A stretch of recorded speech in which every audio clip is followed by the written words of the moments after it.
Hello. Ever since I heard the news, I've been fascinated by that carbon fibre boat in which Greta Thunberg is sailing to America. Okay, I'm going to give her name another try. I've had so many corrections down there. I'm learning. Now, hang on. Greta Thunberg. How about that? All right. Well, anyway, Greta Thunberg. I've done my Swedish for the day. Greta is on her way to the United States. I wish her well. I really do. She's just an immature, slightly damaged teenager who's found herself in the spotlight. Why shouldn't she make the most of it? I'm just angry with the people pushing her. But that's not what I wanted to talk about here. I wanted to talk about the boat because everyone's been talking about it, but I realised I had no idea what it really was. So I did a little research, and it was quite a haul. You know those stories in the 1001 Nights, and one story sort of nests inside the other, and you're in an infinite loop of stories? Well, that's what I felt I was like with this. So anyway, the first thing to know is that carbon fibre is made out of organic polymers, which meant a lot to me. I checked up on that and discovered that organic polymers are created by a process called PAN, or, as I'm sure you know, oh no, it's that way, isn't it? Yeah. Polyacrylonitrile. How about that? So, what's polyacrylonitrile? Well, it's a synthetic, semi-crystalline organic polymer resin. I'm sure you feel better for knowing that. And just for the hell of it, I looked up what that meant, and it turns out all commercial methods of production of PAN are based on free radical polymerization of acrylonitrile. Okay, that was helpful. So, what's acrylonitrile? And I get to this. Acrylonitrile is produced by catalytic amoxidation of propylene. And they tell me to be very careful not to confuse propylene with propene, which is a water-soluble polysaccharide used as a thickener in the food industry. So don't you confuse the two. Let's get back to propylene. And at last I found something I could understand. Propylene is a byproduct of oil refining and natural gas processing. Well, it seems that after they've pumped out the oil, they use a whole sequence of chemical and industrial procedures to create carbon fibres. I believe that what happens then is that the fibres are sort of woven to make a thin, strong sheet. But we're not quite finished yet, because before the carbon fibres, remember, they're the result of some very serious chemistry, probably a lot of high pressures or heat with the energy requirements to make those. And then each carbon fibre, each individual carbon fibre, gets a coating of epoxy resin. Epoxy, as we know, contains a range of carcinogens called isocyanates. Obviously, you don't get those when it's cured, but you do if you're handling the processes that use it. So I'm assuming the factories that make all this epoxy resin are very energy intensive, air extractors. I mean, apart from the machinery to make it, air extractors and that sort of machinery that will keep the fumes off the workers. After all that, you get a carbon fibre boat, which is a beautiful thing. Light, strong, rustless. That's why they make racing ships and airplanes out of it, and bikes as well, don't they? Very expensive bikes. and so was that boat. It was constructed at great expense, using an enormous number of resources, both in raw materials, mechanics, and, mental. The people who invented and worked out the theorems and the formulae that would make this stuff. And all of it from the petrochemical industry, including the research, which actually goes back over 100 years, I think, from the first discoveries. Without all that, if we didn't want to use steel, we'd still be chopping down trees to make our boats.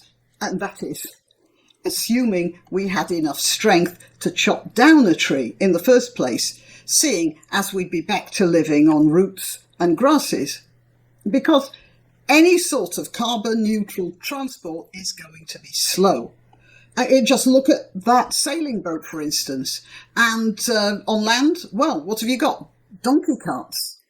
Yeah, even getting a few heads of lettuce from the farm to the town would take time, and much of the stock would be rotten before it makes it to the destination. In fact, in a carbon neutral society, you would eat only what you could grow in your own patch. The irony is, I'm sorry, I'm not laughing at the suffering that would cause. It's just very ironic, because this would be especially bad for places like Norway and Sweden, who have had some horrendous famines, which kept the population very low. It's one of the reasons so many Swedes ended up in America in the 19th century. Well, it was sort of between about 1830 and about 1930. And it was one of the reasons why Scandinavian immigrants to America had a reputation for being a bit, stupid, mentally slow. Many of them would have been victims of childhood malnutrition, which doesn't do an awful lot for your intellectual capabilities. In 1800, Sweden, which was, it's about 4 times the size of England, and I'm talking just about England, not Scotland and Wales. Sweden had a population of about 2 million in 1800 or thereabouts, while England had a population of about 8 million. And by 1900, the populations were 5 million for Sweden and 30 million for England. The English simply had more food, and especially more fresh food. Talking about vegetables, I have been to various Scandinavian countries on several occasions, and that was the only place where I've ever seen prawns being used to bulk out a salad. It's just eating salad is obviously a fairly new thing, relatively speaking, in Scandinavian cuisine. And if anyone wants a taste, literally, of the Spartan life, you should try the Norwegian lunch, which is known as the Matpakke. It's a packed lunch. I'll try and describe it for you, but I'll put a link in the description. There must be something on the internet giving like a two-liner giving a description of a Matpakke. But I'll try and describe it to you. A Matpakke is one slice of bread with one slice of cheese on it. That's it. And then you have a layer of greaseproof paper you put on top of it to separate it from another slice of bread with another slice of cheese. And then you put it in a bag, and that's lunch. It's what people take to the office or the school, that sort of thing. Don't expect any tomato or cucumber or parsley or anything fancy like that. It's just that. Bread, cheese, and then paper, and then bread, and cheese. Oh no, I tell a lie. You might find it's, instead of the cheese, there's a smearing of liver sausage sticking to the greaseproof paper. Anyway, before I start another Scandinavian-British war, I want to explain that this sort of food comes from a long tradition of having nothing to eat. Because spectacular as is the geography of Scandinavia, hat tip to you, Slati Bardfast. Oh, come on, some of you know what I'm talking about, but for those of you who don't, I'll include a link in the description. Anyway, majestic scenery though it isn't very useful for growing things, and the general weather conditions are, to put it bluntly, pretty hostile most of the year.